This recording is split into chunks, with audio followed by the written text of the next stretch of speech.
Good morning. Class 11th के लिए 3 video upload हो चुका है यूनिट एंड डायमेंशन के लिए। आप लोगों ने देखा होगा उसमें उस तीनों वीडियो में यूनिट, फिजिकल क्वांटिटी या फिर उससे बेस्ड न्यूमेरिकल को डिस्कस किया जा चुका है, जो आप लोग क्लास 9 में भी पढ़े थे। लेकिन उस चैप्टर का हेडिंग क्या है? Unit and dimension. तो आज हम लोग जो है डायमेंशन को पढ़ेंगे।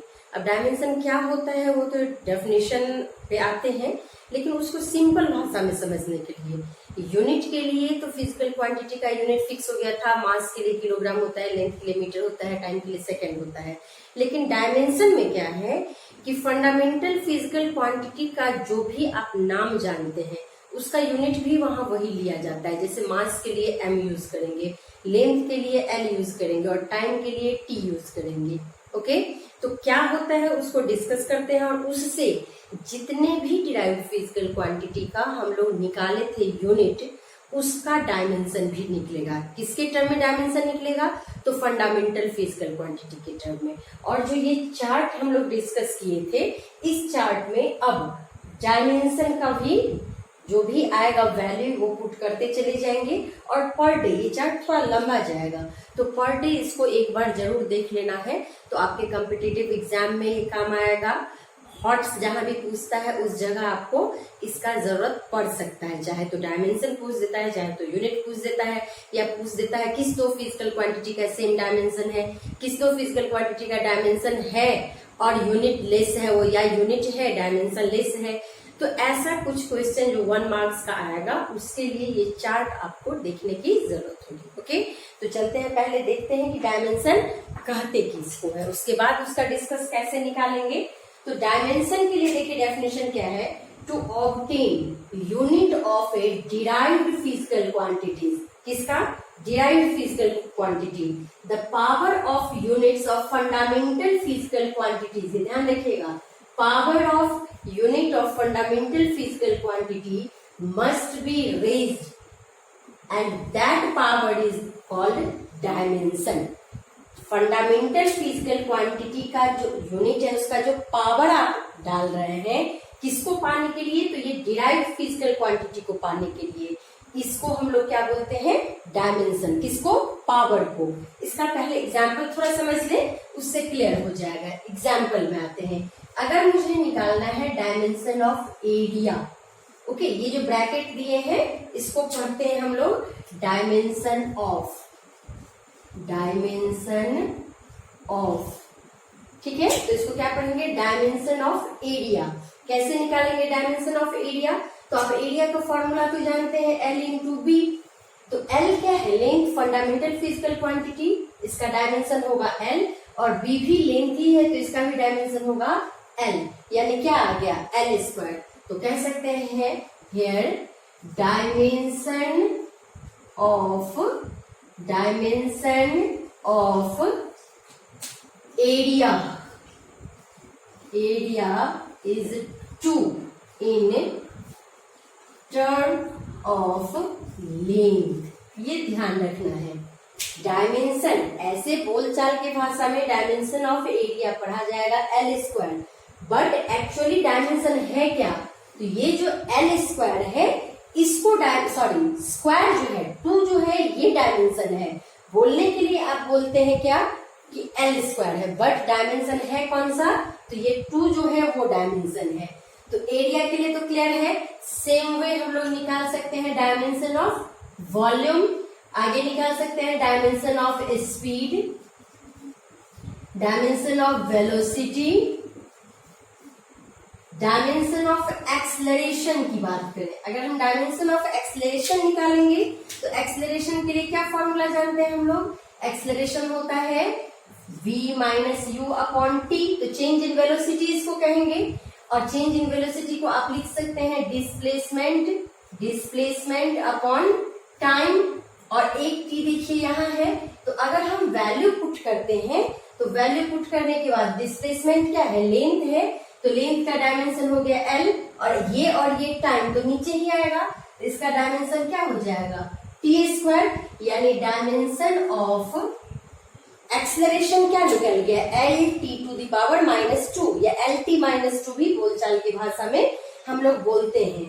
तो अगर सिंपल वे में आपसे कोई क्वेश्चन करता है what is dimension of acceleration, तो आपका आंसर क्या होगा, LT-2। लेकिन जब इस पे कोई जोड़ देता है तो आपको कहना क्या पड़ेगा, dimension of acceleration is 1 in term of length and -2 in term of time. Okay, ये ध्यान रखना है। ऐसे जनरल भाषा में कोई प्रॉब्लम नहीं है, जनरल लैंग्वेज में ये चलेगा, LT-2 बोल रहे हैं। बट जब कोई प्रेशर देने लगे तो फिर ये ध्यान रखना है कि यहाँ जो पावर था 1 या पावर है -2, उसको बोलते हैं डायमेंशन। तो हम डायरेक्ट अगर बोलते हैं dimension of acceleration is 1 and -2, तो फिर पता नहीं चल रहा है कि किसका पावर 1 है और किसका पावर -2 है। इसीलिए फिजिकल क्वांटिटी कौन सा यूज है फंडामेंटल, उसको यहाँ बताना पड़ता है। ठीक है, तो इस टाइप से आप चार्ट को भी प्रिपेयर करते चलिएगा। जैसे एरिया में यहाँ काम हो चुका था, डायमेंशन में L² लिख लेंगे। वॉल्यूम के लिए आपके चार्ट में यहाँ काम हो चुका है, यहाँ L³ लिख लीजिएगा। स्पीड के लिए यहाँ और यहाँ काम हो चुका है, यहाँ LT-1 लिखाएगा। वेलोसिटी के लिए ये यहाँ अगर हम डाल देते हैं वेलोसिटी, तो यहाँ काम हो चुका है, यहाँ पे यही आएगा, क्योंकि स्केलर और वेक्टर से इसको मतलब यहाँ नहीं है। यहाँ लिखते हैं अगर एक्सलरेशन, ये काम हो चुका है, क्या आ गया है हम लोग को, LT-2। सेम वे यहाँ और क्या आ सकता है, फोर्स, और क्या हो सकता है, वर्क, पावर, ETC। आपको जितना भी यूनिट में बताए हैं, जो हमारा वीडियो सेकंड है उसमें बताए हुए हैं, उसको देख लीजिएगा। डिस्क्रिप्शन बॉक्स में हम लिंक दे देंगे। जिन लोगों के पास नहीं है, जो न्यू होंगे, सब्सक्राइब नहीं किए हुए हैं, वो लोग यहाँ से देख लीजिएगा। सेकंड वीडियो जो होगा उसमें ये सारा निकाला हुआ है, तो सारे को यहाँ पुट करते चले जाएंगे और इन दिस वे फॉर्मूला से ही ये निकल रहा है। आप इसका डायमेंशन फाइंड आउट करते चलिए और इसमें पुट करते चलिए। यूनिट एंड डायमेंशन आपका साथ साथ चलता रहेगा। ओके, यहाँ तक आपको आ गया समझ में? यहाँ तक क्लियर है? तो फिर आगे दूसरा एक शॉर्ट ट्रिक करते हैं। अब देखते हैं कि ये तो फॉर्मूला के हिसाब से बताए थे उसमें डाले हैं, लेकिन अगर आपको यूनिट याद है फिर आप डायमेंशन निकालना चाहते हैं, तो उस ट्रिक के लिए आप ध्यान रखिए, जहां पे आपको यूनिट में केजी आता है उसके जगह आप डायमेंशन एम यूज करेंगे। इसमें मीटर, यूनिट में क्या आता है यहाँ लिख देते हैं, ये यूनिट हो गया और यहाँ क्या हो गया, डायमेंशन। ओके, यूनिट में जहां मीटर आता है वहां डायमेंशन में एल लेते हैं, लेंथ का जो है फर्स्ट लेटर, और यहाँ सेकेंड आता है वहां पे टाइम का टी लेते हैं। बाकी जो 4 फंडामेंटल हम लोग का यूनिट था उसके लिए ज्यादा टेंशन नहीं लेना है। अगर यहाँ पे हम लोग लेते हैं एम्पियर, तो यहाँ भी एम्पियर ही होता है। यहाँ लेते हैं केल्विन, यहाँ भी केल्विन ही होता है। तो ये साथ में जो 4 है, इस 4 के लिए टेंशन नहीं है, बस ये 3 ध्यान रखना है। केजी का यहाँ पे एम हो जाता है, जबकि यहाँ भी एम है, स्मॉल एम है, देख रहे हैं? तो ये मीटर को रिप्रेजेंट कर रहा है और यहाँ पे ये एम मास को रिप्रेजेंट कर रहा है। मीटर के बदले हो जाता है एल और सेकेंड के बदले हो जाता है टी। अगर ये चीज हम ध्यान रखते हैं तो जैसे देखिए, अभी यूनिट ऑफ एक्सलरेशन की बात करें तो मीटर पर सेकेंड स्क्वायर सबको याद है, इसको ही आप ऐसे भी तो लिखते थे, मीटर पर सेकेंड स्क्वायर। जब डायमेंशन ऑफ एक्सलरेशन की बात करेंगे तो मीटर की जगह क्या लेना है, एल, और सेकेंड की जगह क्या लेना है, टी। पावर देख लीजिए, पावर जो का जो, तो आप देख सकते हैं कि ये जो हमारा वैल्यू आया है, ये वैल्यू और ये वैल्यू सेम है। तो जरूरी नहीं है कि आपको फॉर्मूला ही ध्यान रहे, अगर आपको यूनिट भी ध्यान है तो उससे भी हम लोग कन्वर्ट कर सकते हैं, ज्यादा कंफ्यूज नहीं होना है इसमें। ओके, तो हम एक्सपेक्ट करते हैं कि आप लोग को जितना भी हम बताए हैं फिजिकल क्वांटिटी में डिराइव फिजिकल क्वांटिटी का यूनिट, उस सारा को आप यहाँ कंप्लीट कर लीजिएगा। ओके, तो नेक्स्ट वीडियो में जो हम लोग डिस्कस करेंगे, अभी तो डायमेंशन डिस्कस किए हैं, अगला टर्म होगा डायमेंशनल फॉर्मूला। वो क्या होता है, तो किसी भी डिराइव फिजिकल क्वांटिटी को जब आप डायमेंशन के टर्म में लिखते हैं तो वही कहलाता है डायमेंशनल फॉर्मूला, और इक्वेशन को जब डायमेंशन के टर्म में लिखते हैं तो उसको कहते हैं डायमेंशनल इक्वेशन। अब कुछ टर्म्स है, जैसे डायमेंशन लेस कांस्टेंट है या डायमेंशन लेस वेरिएबल है। कुछ फिजिकल क्वांटिटीज हैं जिसका डायमेंशन नहीं होता है, जैसे स्ट्रेन का डायमेंशन नहीं होता है, एंगल थीटा जो बात करते हैं उसका डायमेंशन नहीं होता है, यूनिट है सप्लीमेंट्री यूनिट रेडियन, लेकिन डायमेंशन नहीं होता है। ओके, तो इस सब को हम लोग जो है, अच्छा यहाँ भी आप देख सकते हैं, जैसे एंगल की बात करते हैं, एंगल क्या होता है, एंगल का फॉर्मूला क्या होता है, आर्क अपॉन रेडियस। ठीक है, आर्क अपॉन रेडियस की बात करें, सपोज एंगल बनाते हैं तो इसको थीटा कर दिए, एंगल हुआ, और ये क्या हो गया आर्क, तो ये शॉर्ट जो डिस्टेंस है इसी को ना, सर्कुलर है डिस्टेंस लेकिन है तो डिस्टेंस, ये आर्क हुआ और ये क्या हो गया रेडियस। तो आर्क का अगर हम यहाँ डायमेंशन के लिए घेर देते हैं तो आर्क का क्या हो जाएगा यहाँ डायमेंशन एल, और रेडियस का भी हो जाएगा एल, कट के क्या आ गया 1। तो इसको लिखते हैं फिर हम लोग m0 l0 t0। ठीक है, मास लेंथ और टाइम के टर्म में जनरली डायमेंशन रिप्रेजेंट किया जाता है।